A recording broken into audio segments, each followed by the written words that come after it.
আমরা কাঁচা ব্রিক বের হওয়ার পরেই আমরা কিন্তু দাঁড়িয়ে পড়ছি, তবু কিন্তু ব্রিক্সের কোনো পরিবর্তন বা ভেঙে যায় নাই। তো এখানেও আমরা কিন্তু অনেকটা বুঝতে পারি যে এই মালের গুণগত মান কতটুকু ভালো হবে। তো আপনারা দেখতে পারতেছেন ZAK লেখা আছে।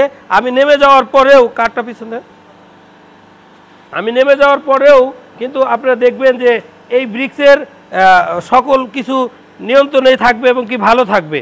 আসসালামু আলাইকুম, আমি মোহাম্মদ মবিন বলছি বাংলাদেশ হাইড্রোলিক কোম্পানি লিমিটেড থেকে। তো আজকে আমরা অবস্থান করতেছি সিলেটে। তো আমাদের সিলেটে মেশিনটা চালু হয়ে গেছে। তো আজকে আমরা কিছু রিভিউ আপনাদেরকে দেখাবো। অবশ্যই আপনারা ধৈর্য সহকারে ভিডিওটার প্রথম থেকে শেষ পর্যন্ত দেখবেন এবং কি সাবস্ক্রাইব করে রাখবেন, পাশে থাকা বেল আইকনটি ক্লিক করবেন যেন নোটিফিকেশনগুলো খুব ইজিলি আপনারা পেয়ে যান। তো আসলে আমরা ভিডিও দেখি, বিভিন্ন ধরনের ভিডিও দেখি, আসলে পর্নোগ্রাফি ভিডিও না দেখে আমরা যদি কোনো টেকনিক্যাল কাজ বা টেকনিক্যাল কোনো মেশিনারিজ যে কোনো কিছু ভিডিও দেখি, হতে পারে এই ভিডিওটার দেখার মাধ্যমে আমার ভালো একটা কর্মসংস্থান হতে পারে, ভালো একটা ব্যবসায়ী হতে পারি আমরা। বিভিন্ন ধরনের ভিডিও না দেখে আমরা অবশ্যই ক্রিয়েটিভিটি যেটাতে আছে আমরা সেই ভিডিওগুলা দেখব, স্কিপ করব না। চলুন দেখা যাক আমাদের এই প্রোডাক্টগুলা। আপনারা দেখতেছেন চলো যে প্রোডাক্টগুলো বাই ডিজিআর আপনি আসবে, আপনারা দেখুন যে আপনারা দেখতেছেন যে স্বয়ংক্রিয় পদ্ধতিতে কিন্তু আপনার প্রোডাক্টগুলো কিন্তু চলে আসতেছে। তো সেই ক্ষেত্রে আমাদের প্রত্যেকটা প্রোডাক্ট আমরা নিখুঁতভাবে করার চেষ্টা করি সবসময়ের জন্যই।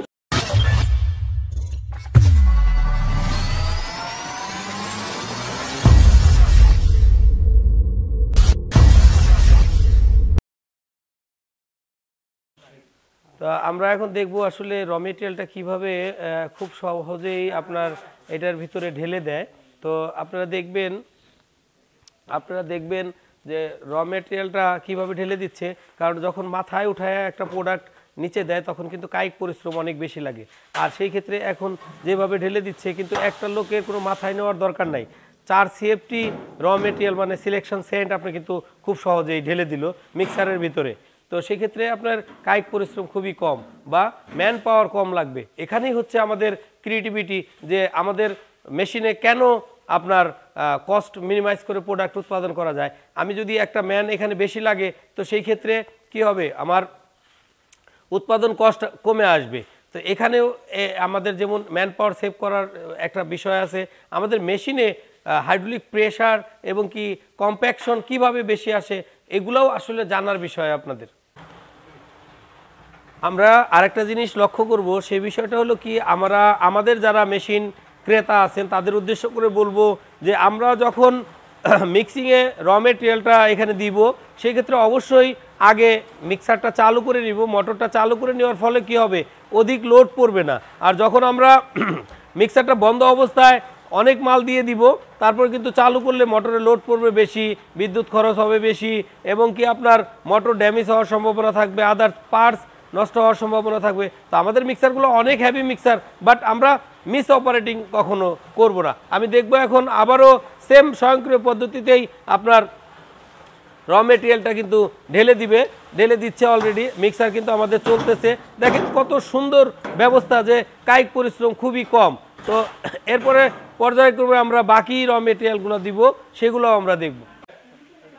আমাদের আসলে অনেকের ভিতরে অনেক কৌতূহল যে আমরা যে ট্রলিগুলো পারচেস করে থাকি, তো সেই ট্রলির ভিতরে আমরা কত CFT মাল আটে, আমরা অনেকেই 2 CFT 3 CFT কনফিউশন। আসলে কি এই ট্রলিটা এখন যে অবস্থায় আছে এই অবস্থাতে একটু হালকা একটু উঁচা থাকবে। তো এইখানে আমাদের 4 CFT সিলেকশন সেন্ট বা বালু এটা 4 CFT ধরবে। তো আপনাদের কোনো ভুল ভ্রান্তি থেকে হয়তো বা আপনারা 2 CFT ভাবতেছেন, আপনার র মেটেরিয়াল দিতেছেন বেশি, সিমেন্টের পরিমাণ দিতেছেন কম, ফলে ব্রিক্সের গুণগত মান সঠিক আসবে না। র মেটেরিয়াল সঠিক নির্ণয় করতে হবে, পানি সঠিক নির্ণয় করতে হবে, মিক্সিং এনশিওর করতে হবে যে গুড কোয়ালিটি মিক্সিং হচ্ছে, তবেই গুড কোয়ালিটি প্রোডাক্ট আপনি পাবেন। অবশ্যই এগুলো মাথায় রেখে আপনারা মেশিনটা পরিচালনা করবেন। তো আমরা দেখব, ঠিক আছে, আমরা দেখব যে র মেটেরিয়ালটা ঢেলে দিচ্ছে। দেখেন আমরা জাকারিয়া ব্রিক্সের সবাই গেঞ্জি পরে আছে, হ্যাঁ টি শার্ট পরে আছে। তো সেই ক্ষেত্রে দেখুন যে আসলে প্রেজেন্টেশন মোস্ট ইম্পর্টেন্ট। একটা প্রতিষ্ঠানের এনভায়রনমেন্ট ক্রিয়েট করার জন্য যে কোনো পরিস্থিতি আপনার তৈরি করতে হবে। তো আমরা দেখব এখন কিভাবে সিমেন্ট দিয়ে দিচ্ছে। হ্যাঁ, সিমেন্টটা একটু ধীরে ধীরে ঢালতে হবে, ফলে হবে কি প্রত্যেকটা জায়গাতে সমানভাবে প্রথম থেকেই চলে যাবে। তো আমরা দেখব যে আসলে সিমেন্টটা যখন ধীরে ধীরে ঢালবে তখন কিন্তু আপনার সমানভাবে মিক্স হবে। প্রথম থেকে যেই সিমেন্টটা সমানভাবে মিক্স হবে এটা কিন্তু পরে পানি দেওয়ার পরে কিন্তু ওই রকম ফিডব্যাক আসবে না, হয়তো সময় লাগবে, সেক্ষেত্রে মিক্সিং টাইমটা বেড়ে যাবে। তো আমরা ওইটা করব না, আমরা ড্রাই অবস্থায় রেখেই আমরা সিমেন্টটাকে এখানে ঢেলে দিব। ঢেলে দিয়ে আমরা 2 মিনিট এটাকে মিক্স করব, ফলে কি হবে সিমেন্ট আর বালুর সঙ্গে মিশ্রণটা সঠিক হবে। দেন আমরা কিছুক্ষণ পরে পানি দিব, ফলে হবে কি যে সমানভাবে মিক্সিংয়ের সমান থাকবে আর গুণগত মান সঠিক হবে। আর যদি আমরা প্রথমেই পানি ছেড়ে দেই বা পানি দিয়ে দেই বা সঠিক মিক্সিং না করেই পানি দেই, জমাট হয়ে যাবে। কোনো জায়গাতে একটু সিমেন্টের পরিমাণ বেশি থাকবে, কোনো জায়গাতে কম থাকবে, আবার টাইমটাও আপনার বেশি লাগবে। ফলে কি হবে বিদ্যুৎ বিল বেশি আসবে বা প্রোডাকশনের কোয়ালিটি ঠিক থাকবে না। আমরা এই বিষয়গুলো ছোট্ট বিষয়গুলো থেকে আমরা কিন্তু অনেক কিছু শিখতে পারি চাইলেই। তো সেই ক্ষেত্রে আমরা এই বিষয়গুলো মাথায় রেখে মেশিনটাকে পরিচালনা করব, ফলে যেমন একদিকে প্রোডাক্টের কোয়ালিটি ভালো হবে, আর একদিকে যে ক্রেতা থাকবে সেও আপনার প্রোডাক্টটা পারচেস করে আপনার সুনাম সে মার্কেটে বলবে। কারণ সুনাম এমন একটা জিনিস যে জিনিসটা আপনার অবর্তমানেও সেটা চলতে থাকে। আসলে আমাদের মার্কেটিং পলিসিতে আপনার নিজের অবস্থানকে অবশ্যই ভালো প্রোডাক্টের মাধ্যমে তুলে ধরতে হবে। আমরা দেখব স্বয়ংক্রিয় পদ্ধতিতে কিভাবে পানিটা এখানে কিন্তু চলে আসতেছে। মিক্সিংটা কত সুন্দর মিক্সিং হচ্ছে, যার পানিটা কিন্তু বালতিতে যখন দিবেন সেটা সঠিক হবে না, কোনো জায়গাতে বেশি পড়বে, কোনো জায়গাতে কম পড়বে। আর এটা অটোমেটিক সিস্টেমে শাওয়ারের মতো চতুর্দিকে সমানভাবে পানিটা পড়ে যাবে।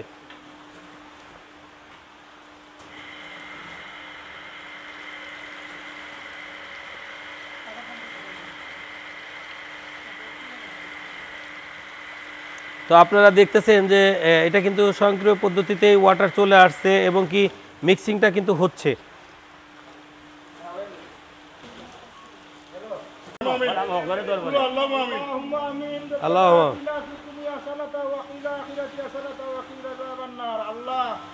তোমার দয়া মায়া বিকাশ আল্লাহ আজকে আমরা মেশিনটা ওপেন করছি, উদ্বোধন করছি। ইয়া আল্লাহ তোমার রহমান রহিম নামের খাতিরে আমরা মেশিনের মাঝে বরকত নিয়ামত আল্লাহু আল্লাহ দিলাও। ইয়া আল্লাহ তুমি আমরা মেশিনটারে সহি সালামতে চালাইবার এবং চলাইবার ক্ষমতা তৌফিক আমরা দান করিলাম। আল্লাহু আমিন। আল্লাহ আমরা এই বিপদ আপদ থেকে হেফাজত করো। আরো কইলাম আমার আমরা দেখব যে স্বয়ংক্রিয় পদ্ধতিতেই র মেটেরিয়ালটা কিন্তু চলে যাচ্ছে মিক্সার থেকে কনভেয়ার বেল্টের মাধ্যমে আমাদের মেশিনে গিয়ে পৌঁছাবে। তো সেই ক্ষেত্রে এখানে কোনো মানুষের স্পর্শ ছাড়াই কিন্তু র মেটেরিয়ালটা কিন্তু কনভেয়ার বেল্টের মাধ্যমে হপারে যে মজুত হবে। আমরা দেখতে পাচ্ছি যে আমাদের র মেটেরিয়ালগুলো মিক্সারের মাধ্যমে মিক্সার হয়ে কনভেয়ার বেল্টের মাধ্যমে আমাদের হপারে র মেটেরিয়ালটা মজুত হচ্ছে, যেখান থেকে আমরা মেশিনটা স্বয়ংক্রিয়ভাবে চালু করব।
আমরা কাঁচা ব্রিক বের হওয়ার পরেই আমরা কিন্তু দাঁড়িয়ে পড়ছি, তবু কিন্তু ব্রিক্সের কোনো পরিবর্তন বা ভেঙে যায় নাই। তো এখানেও আমরা কিন্তু অনেকটা বুঝতে পারি যে এই মালের গুণগত মান কতটুকু ভালো হবে। তো আপনারা দেখতে পারতেছেন ZAK লেখা আছে।